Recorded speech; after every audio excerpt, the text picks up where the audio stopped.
Welcome to Shipping 101 with Zar and Thor. Today we are shipping this lovely Fostoria American cake plate with the rum well there. It's a beautiful piece. And it measures about 10 by 10. And so we've got a 12 by 12 by 12 box ready to do that. Now, right here, I mean, it's still heavy glass, but we still want to protect it well. First thing I have here is I'm going to fill up the pedestal portion of it with a piece of air pillow that's been slightly underfilled so that it kind of provides a nice platform there so that we can wrap it. I have 4 other pieces of air pillow that I'm going to put on here as I wrap this to give it some structure. And so that's going to help to provide it. Remember, we want to avoid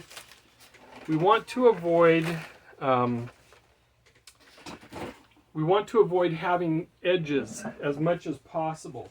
I've got my 5/16 inch bubble wrap here. I'm going to bring this up. Let's see, one square for just the whole thing. 2, at least 3 squares of bubble wrap here. And I'm going to go ahead and put this down, and I'm going to try to center that right in that bubble wrap. And then I'm going to kind of hold those air pillows there and get a piece of tape just right over the top. Hang on, I'm going to do it this way so my lovely assistant can help me a little bit easier. Just go that way, yep. And then I'm going to just grab the small air pillows to go the other way, because now that we've got it already wrapped, we just need something to protect it this way. So I'm just going to grab the 3/16, but this time I'm going to go full 3 squares to make sure that I have enough packaging, because you can't have too little packaging on something like this. And I'm going to hold that in place. My lovely assistant's going to do a little bit of wrap there. I'm going to do a little bit of wrap on the other side. And you can see that it's already kind of forming this pretty solid shape. Now I'm going to do it the other way. I'm going to tape it around like this to make sure it holds it down. And then I'm going to get my pool noodle and I'm going to run it around the outside of this. I'm going to run it around the foot here, and I'm going to run it around the whole square. So I have some pieces here. You can see this one. We're just going to try to get it wrapped right around that foot, that pedestal. And this is where it comes in handy to have an extra hand, because honestly, this is a tough thing to try to wrap.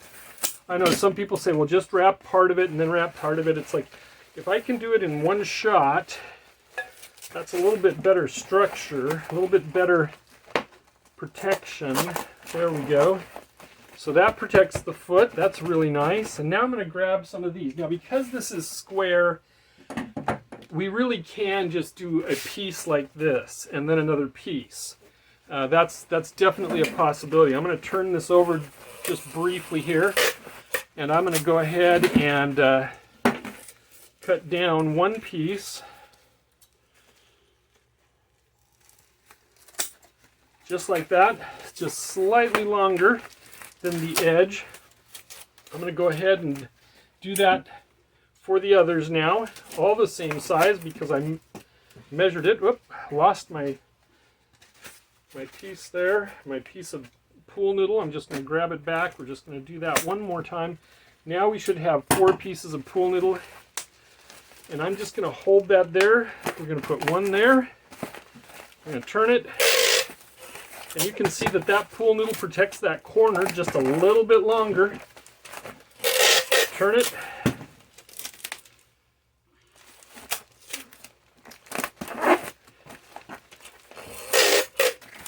And just that fast, we've got it ready. Now, probably what I'm going to do here just really fast is I'm going to bring my tape all the way around them just to hold it in place. It's like, oops, like I lost the one on the foot. Sometimes that happens. I'm going to have to retape that one down. That sometimes happens when you're working with pool noodles. They sometimes have a mind of their own. And we're going to go ahead and pull this around. I'm just going to across and across the gap there across the seam, and once more around like that. And then I'm going to tape down. Whoop, I lost my tape. Tape that around the bubble wrap. Now I'm going to put it right here into my box that we've already created. We already cut some foam down, put it in there. Whoop. Slid right down into that foam. Now I'm going to probably get some more air pillows to put in there. And while we're doing that, I'm going to take a look here and see about where I would need to cut this box down, because I want the box to cut down to right about there. And so I'm going to get my handy dandy box sizer. And it is not, it's going to be kind of like at the minimum there to, to cut that box down just a little bit to help hold it in to place. So my lovely assistant here is bringing over some air pillows that we're going to put into the sides. I'm going to run that right along the box. You can see there I'm just using the edge of the fold there, the flap, to help support where I'm running my box sizer. Now with that done, all I have to do, sharp knife, make sure you teach the kids how to use this properly. In the corner and just up, cuts that just nicely. And just like that, we have our box ready for sizing. These will go in the edges there. There we go, lovely assistant. And then I can just fold these down.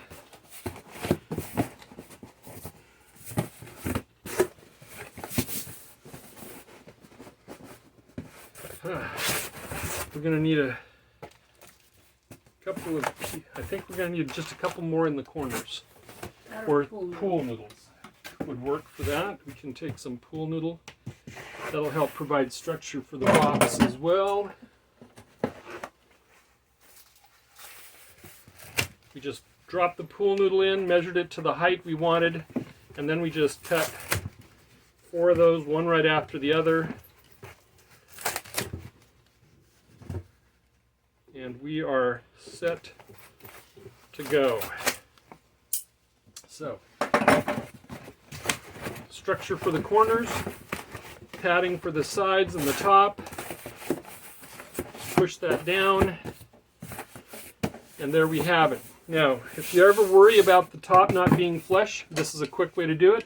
Once you've folded both over, just take your knife and just cut. Doesn't matter where you cut, it's going to form those two pieces when you're done are going to go together right like that so that it's flush. And 18 inches I think is going to work for that.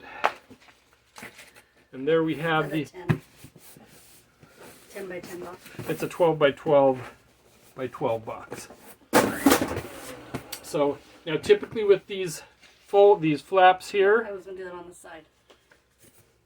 oh, I typically try to give it a little bit more tape to help keep that structure, because those folds tend to be weaker. I know what size for the And so, 18. yeah, a couple more 18s. So I want to make sure that those folds are not going to buckle or anything. Put a little more tape over the top of them just like that. And on the other side, just like that. And there we have it. Lovely box. No movement inside. It'll survive practically, well, a lot of things.